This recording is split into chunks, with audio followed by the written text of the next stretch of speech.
大家好，我係 Winnie，溫哥華嘅地產經紀。今日咧帶大家嚟到 Brentwood Solo District 呢度咧參觀一個高層嘅單位。咁呢個單位嘅地址咧就係30084485 Skyline Drive， 係一個位於30樓3房2廁嘅單位，室內面積咧就有1045尺嘅。咁呢個單位咧就係位於 Solo District 第2期嘅大廈入邊啦。咁呢座大廈咧就係有8年新嘅。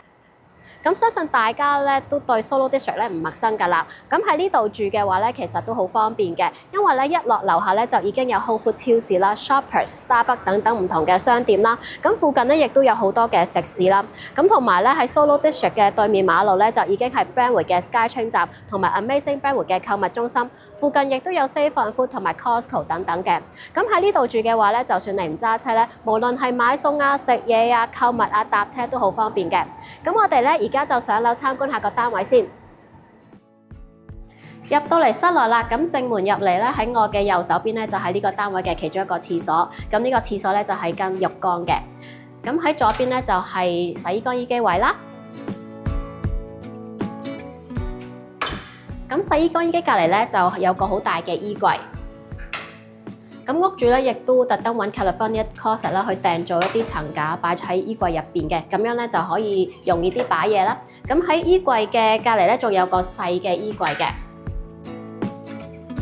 咁我哋而家咧就嚟到走廊嘅盡頭啦。咁喺呢度咧仲有2間房嘅，不過咧我哋遲啲翻嚟再睇啦。而家睇咗客廳同埋廚房先。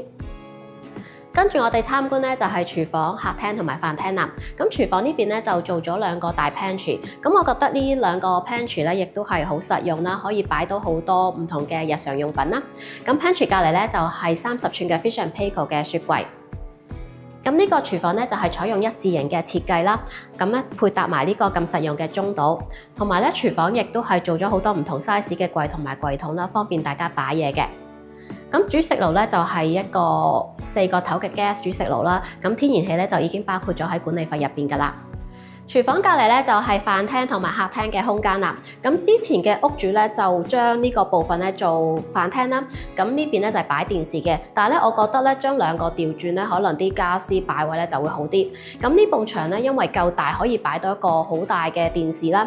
咁同埋咧呢邊就可以擺一個 L 型 sofa。咁飯廳嘅位置咧，可以擺一張圓台，或者係一張4至6人嘅長餐台啦。同時咧，亦都有2邊窗咧，可以一邊食飯一邊欣賞出邊嘅景色啦。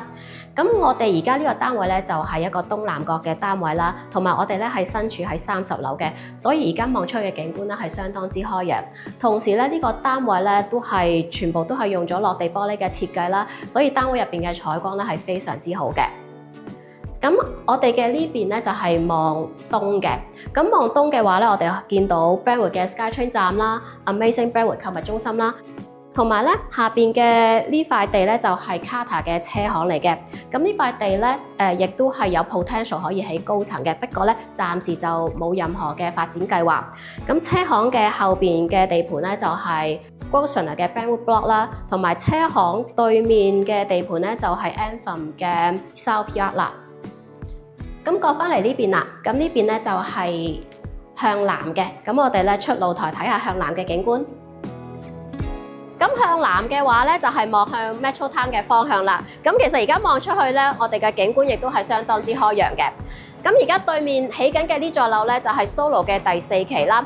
咁封咗頂嘅部分咧，就係寫字樓嚟嘅。咁因為我哋而家呢個單位咧係比起寫字樓咧係高好多嘅，所以咧當 Solo 第4期起好咗之後咧，我覺得對而家嘅景觀咧都唔會有太大嘅影響。我哋翻到入嚟室內啦，咁喺客廳嘅隔離咧就係第1間睡房。咁呢間睡房嘅 size 咧都幾大嘅，有11尺6乘10尺6啦，足夠咧可以擺到一張 queen size 床。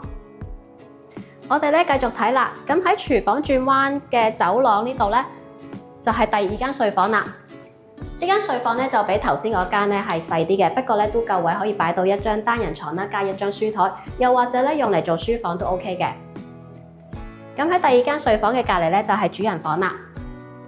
呢間主人房咧就好寬敞啦，要擺 king size 床加2邊嘅床頭櫃咧都絕對冇難度嘅。主人房呢邊咧仲有道門咧係出到第2個露台嘅。咁主人房咧就係向東嘅，望到 Amazing Brentwood 同埋 Brentwood 嘅 SkyTrain 站。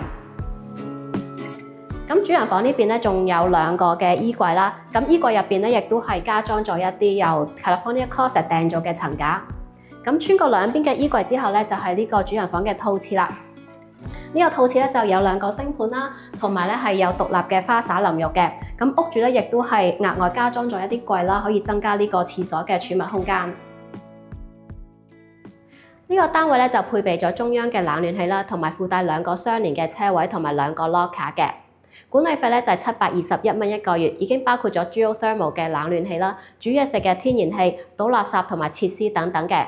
咁總括嚟講，呢個單位咧景色開揚，位置方便，間隔實用。如果你覺得呢個單位適合你，又或者想親自過嚟睇樓嘅話咧，歡迎揾我預約。我哋今次咧就睇住咁多先，下次見，拜拜。